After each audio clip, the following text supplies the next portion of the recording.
Racism is like a loaded gun, triggered sometimes deliberately, sometimes randomly, but always effectively, leaving destruction behind. It stalks institutions that make it impossible for people to compete fairly. It stalks society which will not accept what is different. Sickly, it is even programmed into children who parrot programmed beliefs.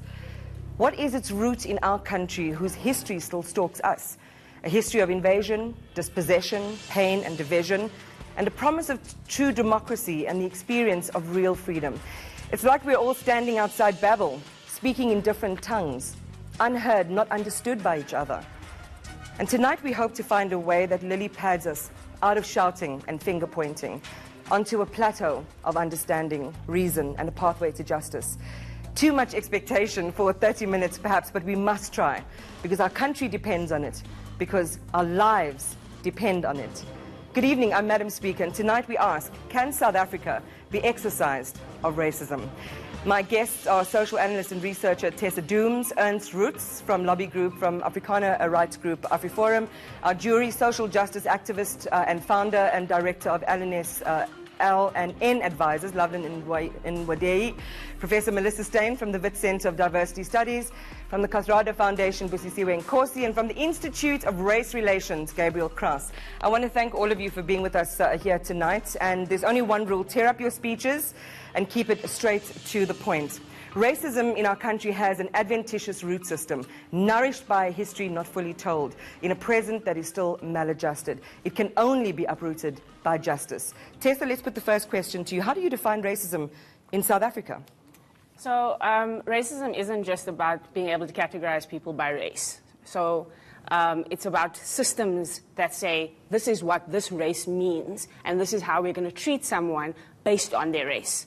And so racism starts with the fact that we decide what race is, we decide what it means, we give meaning to it, and racism is about that prejudice that we put to it. So when we say that we see somebody who's black and we say that signifies that they are different, that they are not to be treated with respect, that they are not to be given dignity, and we say that other people have the right to treat them differently, and that's when we say that's racism. So it's not just about saying race, and that's what people usually say, oh, you're saying somebody is black, you're racist. No, it's about what we connote to it. Ernst, how do you define racism in our country today? Well, I would say that there are as many definitions for racism as there are political commentators. Racism, everyone would have their own definition, but broadly speaking, it's harboring views about another race, views of hatred or views of you regard a particular race inferior, or you have some sort of reason to hate them or to feel that you need to discriminate them against such race or people of that race, and then you usually identify that when people act on it. And I think that's basically what racism is. So if it is as simple to understand as the pair of you are defining, why do you think it is that our views collide so in such an incendiary way and sometimes tragic way in South Africa, Tessa? Because race is about who has power and who uses that power against others. And so it's not just, you know, we're not just talking about something that's in the abstract. We're talking about something that affects people's lives, affects their identities, affects their economics. It affects so many things about them. And the worst thing about racism is that racism is often seen in its institutional forms. And so it's not that judgment becomes an institution. It becomes something that governs society. And so people feel powerless against it. And so they see that they're being treated differently, they're being oppressed, they're being marginalized on the basis of race. But it's an entire system that's doing it to them. And so it is violent and it's oppressive. Do you accept that definition? No, I don't think racism is simply about having power. If the definition of racism, or if being a racist requires that you need to have some form of power, then the AWB was not a racist organization, because the AWB had zero power. The only power they had was taking up guns and shooting people. But one attribute, she's saying. Well, it could be one attribute. I agree with that. I just don't think that it's a prerequisite to being racist. Do you want to respond? It's absolutely a prerequisite to being racist. Because if you don't have any power that you can exert on somebody, then how do you diminish them? How do you demoralize them? How do you kill them? The AWB had the power of a state. a state that gave them priority because of their race, a state that allowed them certain freedoms that it didn't allow the people that they were oppressing because of their race. So they had a lot of power. They may not have been the main holders of that power, but they were beneficiaries of power. That's what we call white privilege. Eugene Terblanche was arrested by the state and thrown in prison. But he still was part of a system that was saying to him, because you're white, we're giving you liberties that we're not giving other people. But that's what's happening currently with regard to black people. In what way? In many ways. In what way? Well, for example, there was an advertisement recently by the Department of Health, I think, in KwaZulu-Natal, who said they want to appoint 100 people, but white people should not apply. Yes, that's absolutely... Is that a good thing? It's absolutely right. Because we live in a society already that preferences white people and still does today. That sounds like black preferential treatment. It's not black preferential treatment. Yeah. It's trying Blacks to balance only out, is not black balancing preferential out treatment. power. Here's what's interesting balancing to out me. power. Here's what's interesting to me about the engagement. And one of my aspirations for this engagement tonight was not to have a similar conversation that we've had before in our country, which pivot around the same points, where there is just my point of view, your point of view, but there's no meeting in the middle.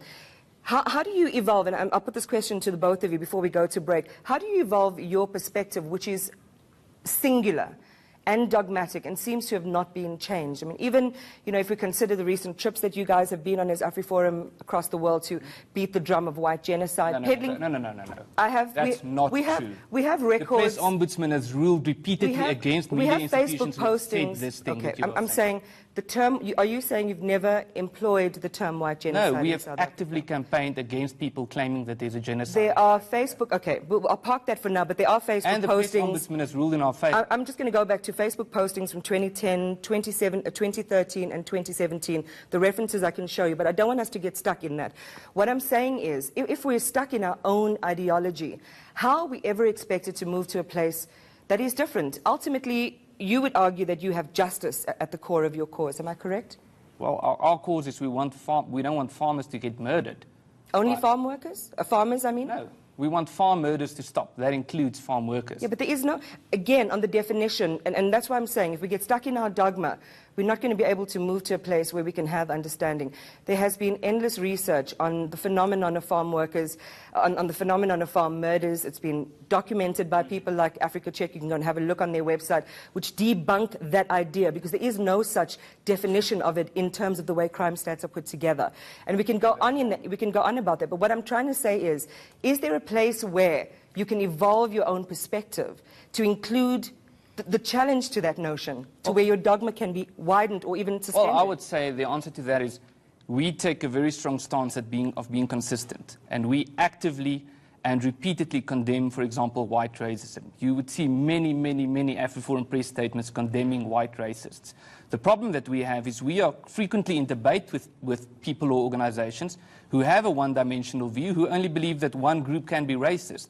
And now we need to find some sort of a compromise. So this group's saying only you can be racist, and we are saying, okay, both of us can be racist. What's your best hope, do you think, then, for us to get over this? Not get over it in the sense of getting over what the history means and the reality of the inequality that we still exist in South Africa today, but a way to really see each other. Do you think that opportunity exists?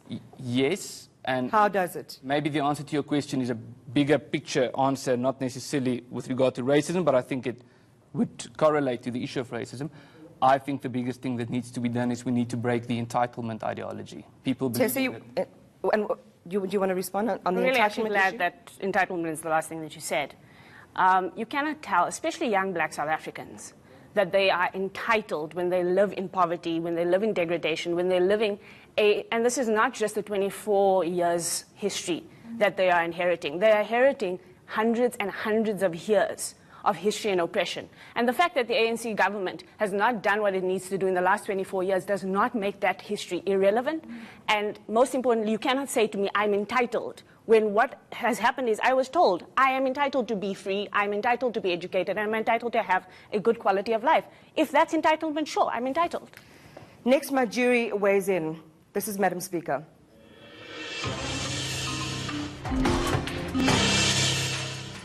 This is Madam Speaker, and tonight we ask, can we exercise racism in South Africa? I'm going to throw my first question for our jury to Professor Melissa Steyn. We've had many incidents. The most recent, I suppose, we can talk about the controversy thrown up at the primary school in the Northwest Schweizer Reinecker, the Vicky Momberg case, and possibly endless personal accounts that are undocumented. Despite the promise of democracy, despite the calls for transformation workshops, for example, what does your work tell us about the DNA of racism in South Africa? Well, I suppose the simple answer to that is that it is part of the DNA of South Africa, that it's not as if one can think of having like we've got a normal society with like a layer of racism that's somehow been laminated on top of it, and we're just going to be able to loosen this up and throw it away. But that the entire system, when we're thinking about knowledge production, when we're thinking about the economy, when we're thinking about education, when we think about the way the economy functions, everything has been structured through racial thinking and racialized and racist thinking. So this is not something, it's taken a lot of work. So when you hear Ernst Roets, and perhaps there'll be a lot of people who might use that same word, oh, there's a feeling of entitlement in South Africa. What are the common responses to that ideology? Well, the thing is that I don't want to say anything perhaps that would be taken as being too harsh, perhaps. But the thing about a racist imagination is that it turns reality upside down. So you get the blaming the victim type of logic. So what we really have to ask is who in South Africa has been entitled? Who in South Africa is feeling is feeling angry about perhaps losing entitlement? We can see that it isn't black South Africans who have the sense of entitlement. There's a loss of a feeling of entitlement to be able to do exactly as you like, to have all you want, to be able to speak to people as you like. That's the loss of entitlement that white South Africans experience. Lovelyn, what the debate often pivots around is a question around, who can be racist, who can wear the title and who can't, and whether black people can be racist. And you heard Ernst talk to that point a little earlier. Your thoughts? So I think part of the challenge in South Africa is that we don't have racial literacy. We don't understand what race is. We don't understand why race is. We don't understand how race is used to further inequality and oppression. In the context of South Africa, we need to understand that race was invented and created for and by white people to further and facilitate colonial conquest and oppression. If we don't understand the history of how race came to be, it's very easy to assume that you can individualize race, right? You can have good intentions as a white person, be the sweetest, teacher or the sweetest heart on earth. But the history that you come with that entitles you to live in a suburb while masses of black South Africans live in a township near you, the entitlement that your domestic worker must be a person of color, that shows you what racism is. It might not be intentional, but it exists in the system. And it's that racial literacy that's missing in our conversations. And that's why people will say, oh no, there's black racists. When actually, no, black people don't have the institutional power to demand certain things. It actually all sits on white people. White people have been the ones that have been entitled for 400 years. Gabriel, your thoughts on that? I think that's a pretty sad idea. The way that power is organized, at least legitimate power in South Africa, is by the ballot. All South Africans can vote. The police are the powerful. The army are the powerful. No. Generally speaking, there's a lot of sort of pessimism or fatalism, really, that I'm hearing. And a short little story from China, the country with the longest history, the longest ongoing history in the world. What? A story that comes from probably the leading philosopher of race, Kwame Anthony Appiah. About 100 years ago, it was common practice still for Chinese women to bind their children's feet. That means breaking a little girl's foot repeatedly for a decade or so, or more, in order to achieve a kind of good look. It's a terrible and cruel and vicious thing. We've got to accelerate to the point, though, There's Gabriel. no law that made people do it. There's no religion that made people do it. It was a universal practice. And in 20 years, it completely stopped. Why? Because people changed their minds. They changed their code of morality and of thinking. Change is possible. So racism radical change is possible across a massive scale. But racism is a mindset thing, then? That was a mindset thing too. Those women were brutalizing their daughters because they had a mindset according to which women are not allowed to walk if they're to have high status. Women are not allowed to be independent if they're to have high status. Let's take a breath there, Gabriel, so we can bring the other panelists in. Busisiwe? I think racism, let me just put it this way, a South Africa free of racism is something that is possible. Yeah. It's something that we can envision. But it will take a lot of hard work. It will take mobilization. So I look at it like HIV. 20 years ago, you didn't think that we would be where we are today. But you had mass mobilization, you had people being educated, you had dialogue taking place, you had medication being there and being made available for people there. And I think the same thing is needed when it comes to racism. We need to have these discussions, we can't shy away from them. We need to agree to disagree on some points, but there are commonalities across the race groups, because all of us want to live in this free, equal society. You're shaking your head, Lovelyn. Quick one. So I think it's important for us to understand what power is. Power is not limited to the vote, okay? Power is economic, power is social, power is beliefs, it is norms, it is what is normalized in our society. We have to ask questions. Why are 1 in 5 black women in South Africa domestic workers? How did that happen? Why do we have 60 to 70% of black people living in townships when black people make up upwards of 80% of the South African population? That is not because someone sat down and felt a certain way about black people. It was about a collective agreement in the system that we will treat a group of people in this way. All I was disagreeing with you was that you said no black people have power. And No. I said black people don't have institutional power to oppress white people. The institution of the presidency is held by a black man. The institution of the constitutional court and yet is the economy is not in black hands. Let's take a breath there, guys. Let's take a breath there. I want to perhaps put a follow-up to you, Ernst, based on what some of our panelists are saying, insofar as the history of our country is concerned. I mean, is there room and space in the dialogue that you have with the constituency that you represent, which recognizes and understands that the history of our country was built on the suffering of black people? Well, surely, and we need to have those discussions, and we as AfriForum do. We have those discussions internally about the history of this country. And just give me a quick snapshot. A snapshot of what? Those discussions. Well, what exactly are the criticisms against apartheid that are valid and that we should portray, that we should also say to people, listen, this was wrong, and we should never do that again. Wait, which parts were valid? The problem, let me explain to you why I'm framing it like that, because we have a master narrative in South Africa.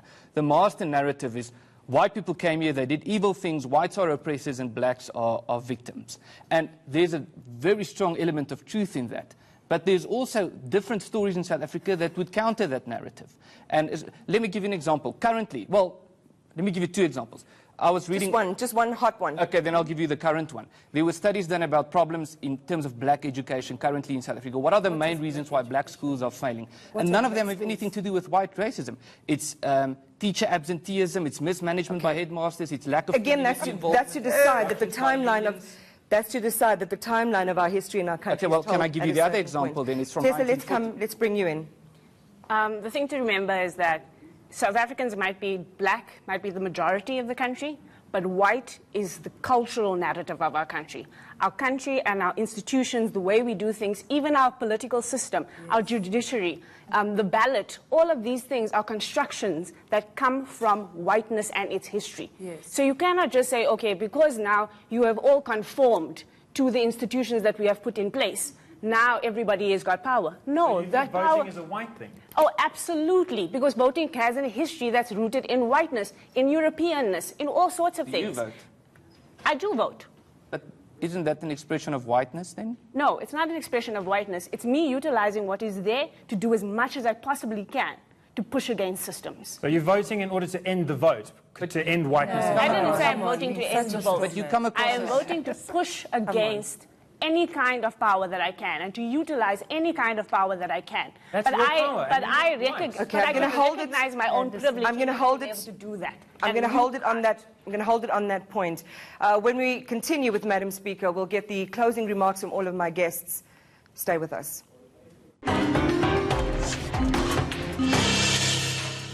This is Madam Speaker, and our question is, can we exercise racism from South Africa? I'm going to get closing statements from all of our guests this evening. And, you know, one of my sincere hopes is that even though this has been such a short program and so much has been said, that somehow there's a glimpse of mutual recognition in what we are saying to each other, because therein lies the potential for us to to get out from under what this means for us and the bone-crushing intensity of what it means for our lived existence in South Africa. So, can we achieve it, and how, Busisiwe, can we achieve a society that is free of racism? Is it possible? Yes, it's possible. We will acknowledge the past, the history, look at the wrongs that we've now carried over, so the after effects of apartheid, and try working on leveling the playing field for all in South Africa. And I think moving from there, we can then have our mass movements. We can try and build a green peace for racism. Melissa? I think if we're thinking about the longer arc of history, I think then definitely that is where we will go. Because I think that the conditions that led to the possibilities for racism to be constructed in the first place, to be perpetuated, to be, reinforced, I think those conditions have shifted. I think that with each one of these incidents that happens, that sort of shakes us, what is actually happening is that the people who continue to identify in that way with whiteness, with racism, are making themselves more irrelevant each time. I think that we are seeing how the nation is strengthening itself in the movement towards an anti-racist way of thinking about our society. Gabriel? So I think we will. Sure. Great, thank you. I just want to recap on the story about China. They got over the foot binding thing in one generation. Are you saying we should get over racism in South Africa? What I mean by that is it became a norm. The norm went from you should do that, and if you don't do that, you don't fit into our society, to the norm being you don't do that if you want to fit into our society. And I think we can shift the norm of racism so that if you're a racist, you don't fit into our society within a generation. Yeah. And China did another thing. But hold on, before you go into China, do you agree that it is more than just a declaration of not being racist, but it takes structural change? No, so it's a heavy mindset, and I think structural often just means economic upliftment, and that's the other thing that China did. Deng Xiaoping came into China and dismantled communism within the Communist Party, solidified property rights, made China the biggest good news story in terms of lifting people out of poverty in the history of mankind by being market-friendly. And labour rights and human rights might have a little angle to add to that in terms of what the cost of that has been. Subject for another day. Lovelyn. So I want to be clear. I think I definitely want to live in a non-racialized South Africa. I do. I don't think that black people or white people have any benefit in investing in a further racialized society. But for that to happen, we need to understand that our biases are reinforced by the social, economic, political, religious, all those norms that are around us. And until those norms decenter, not white people, whiteness, the system of power, of cultural power and dominance, until those biases are decentered through that dismantling, we're not going to get into an unracialized society.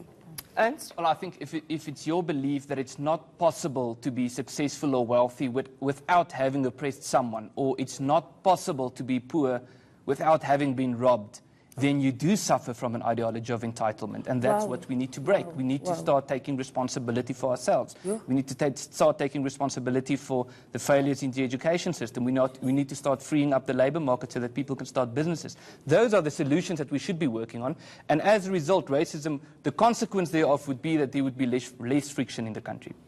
Last word to you, Tessa. If we're going to talk about taking responsibility, maybe one of the first conversations that we need to have is about white people taking responsibility for the roles that they play in entrenching the systems that keep black people oppressed. Yes. If we're going to talk about being conciliatory on our points, let me agree with Gabriel on something. This might make you smile, Iman, because you haven't smiled all day.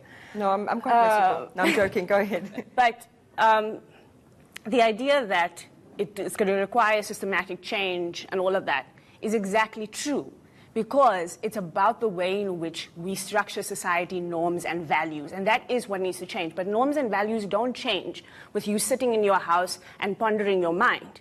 It changes through the ways in which you structure society, and that's why apartheid was effective, because apartheid created systems that told people where to live, told people where to go, and told people what to do. White people don't want to be told what to do today in order to reverse things, and until they're willing to participate in that way, we won't go anywhere. Can I make a last? We can't, because I'm literally out of time. I just want to get a quick. You say you have these engagement meetings and so on. Can you take these guys with you to one of your meetings that you have with your constituencies? All right. Our words and actions are like IEDs. They explode and they hurt. They bring up old pains, and we have to go back to the genesis of that pain. Racism is oxygenated by a resistance to seeing injustice and addressing it. We can go back to our own lagers of belief, or we can continue to talk, to learn, to understand, and possibly, just maybe, reach out a hand that doesn't flinch against that of a stranger, a different color. Haven't we seen enough pain and misery to not want that for the generations to come and for ourselves? Thank you for watching.